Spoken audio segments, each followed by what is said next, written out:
Alrighty folks, let's see if I can freaking manage to do this time, because I keep knocking things over. It's crap. Anyway, another piece of, what do you call it? Professional equipment from Master Lock. It's marketed as you put the shackle, there's a release lock inside to release the shackle, lock it underneath the house.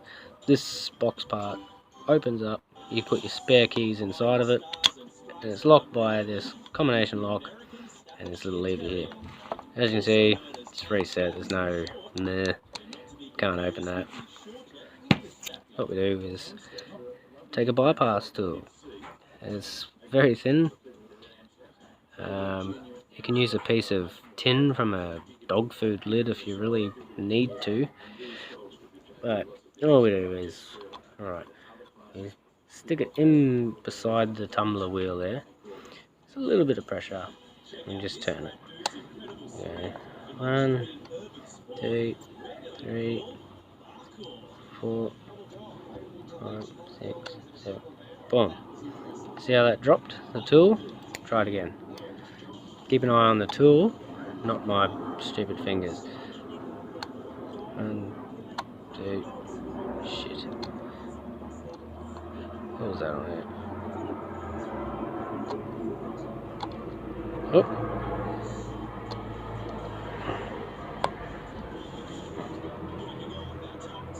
So it's 3's low point. I'll just go run through that again because I'm not sure if that is the right gate.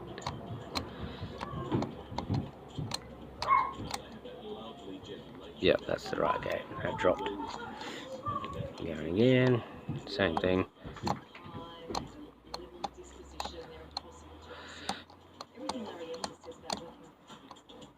Drop on a 9.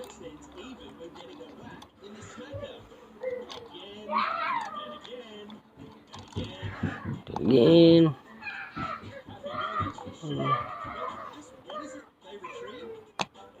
It's a bit tight, this one. Oh, I think. Yeah, alright.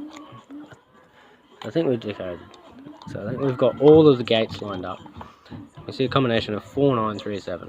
That will not work. Now, for other locks, you need to go turn each one, just one up, each one up, try again. No good. So you turn it again. 1, 2, 3, 4. Oh, there we go. We're open. And as you can see, it says release. You pull that across, the shackle comes out. That's a ginormous lock. Can't get the bastard out. Alright, so as you can see, the lock has nothing to do with the codes, but yeah. It's pretty simple, and you can do that with a piece of tin from a dog food lid. Just another Master Lock Pro product you shouldn't get. Cheers.